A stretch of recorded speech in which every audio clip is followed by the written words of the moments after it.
Phone receive করে hello বললে কি হয় জানলে আপনি অবাক হয়ে যাবেন। বর্তমান আমাদের সোসাইটির ভিতরে ম্যাক্সিমাম পিপল সকলেই আছে, সকলে হ্যালো বলে ফোন রিসিভ করে হ্যালো বলা শুরু করে। শুধু তাই নয়, অনেকে হ্যালো বলে তারপরে সালাম দেয়, হ্যালো আসসালামু আলাইকুম। খবরদার, এই ভুলটি করা যাবে না। বিশেষ করে এই হ্যালো একটা যে শব্দ, সেখানের মূল একটা অর্থ রয়েছে হেল। হেল মানে কিন্তু জাহান্নাম, এটা কিন্তু দোজক। বিশেষ করে আরবের অধিকাংশ মুফতি যারা রয়েছে, গ্রান্ড মুফতি যারা রয়েছে, তারা বলছেন যে শুরুতে এই শব্দটা ব্যবহার করা যাবে না, শুরুতে কিন্তু সালাম দিয়ে কথা বলতে হবে। কারণ নবীজি সাল্লাল্লাহু আলাইহি ওয়াসাল্লাম নিজে জানিয়ে দিয়েছেন, আসসালামু ক্বাবলাল কালাম, কথা বলার পূর্বেই সালাম দিতে হবে। সালামই হচ্ছে একটা ইসলামের মুসলমানদের সর্বপ্রথম কথাই হচ্ছে সালাম। সালামের অর্থ হচ্ছে শান্তি বর্ষিত হোক। আপনি আসসালামু আলাইকুম বলবেন যে আপনার উপর শান্তি বর্ষিত হোক। এরপরে সালাম একটু বৃদ্ধিও করা যায়, আসসালামু আলাইকুম ওয়া রাহমাতুল্লাহি ওয়া বারাকাতুহু।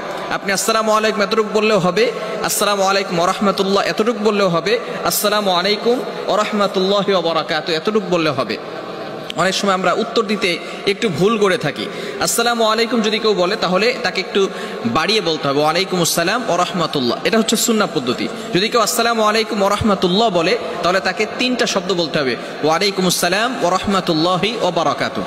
যদি কেউ তিনটা শব্দই বলে আসসালামু আলাইকুম ওয়া রাহমাতুল্লাহি ওয়া বারাকাতুহু, তাহলে আপনিও তাকে পাল্টা তিনটিই বলবেন, এর বেশি বলবেন। অনেকে আবার ওয়া জান্নাতুহু ওয়া মাগফিরাতুহু ওয়া কিরামাতুহু, এগুলো কিন্তু সুন্নাহ নয়, এগুলো রাসূল সাল্লাল্লাহু আলাইহি ওয়াসাল্লাম আমাদেরকে শিক্ষা দেন নাই, এগুলো সালামের সুন্নাহ পদ্ধতি নয়। এজন্য তিনটা পর্যন্ত বলা যাবে, এর বেশি নয়। এজন্য প্রত্যেকটা কথা বলার শুরুতেই আমাদেরকে কিন্তু সালাম দিতে হবে। এই সালাম কিন্তু সর্বপ্রথম আসমানের আমল। আসমানের সর্বপ্রথম আদম আলাইহিস সালাতু ওয়াস সালামকে আল্লাহ পাক রব্বুল আলামিন যখন সৃষ্টি করেছিলেন, সৃষ্টি করার পরেই তিনি আদম আলাইহিস সালামকে একটা অর্ডার করেছিলেন। আল্লাহ পাক রব্বুল আলামিন আদেশ করেছিলেন, আদম যাও তুমি ফেরেশতাদেরকে গিয়ে সালাম দাও। তিনি সালাম দিলেন, আসসালামু আলাইকুম ওয়া রাহমাতুল্লাহ। আল্লাহ পাক রব্বুল আলামিনের আসমানের সর্বপ্রথম আমল হচ্ছে এই সালাম। এই সালাম দিলে মানুষের অহংকার দূর হয়, মানুষের ভিতরে যে অহংকার রোগ আছে, এই অহংকার থেকে সে মুক্ত থাকে।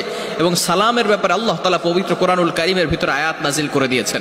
আপনি পবিত্র কোরআনুল কারীম খুলেন, 18 নম্বর পারা 17 নম্বর পৃষ্ঠার 13, 14, 15 নম্বর লাইনগুলোতে সূরাতুন নূরের 61, 61 নম্বর আয়াতে রব্বুল আলামিন বলেন, فَإِذَا دَخَلْتُمْ بُيُوتًا فَسَلِّمُوا عَلَىٰ أَنفُسِكُمْ تَحِيَّةً مِّنْ عِندِ اللَّهِ।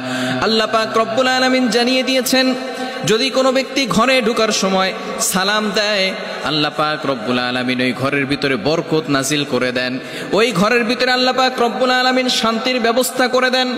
আমরা অনেকেই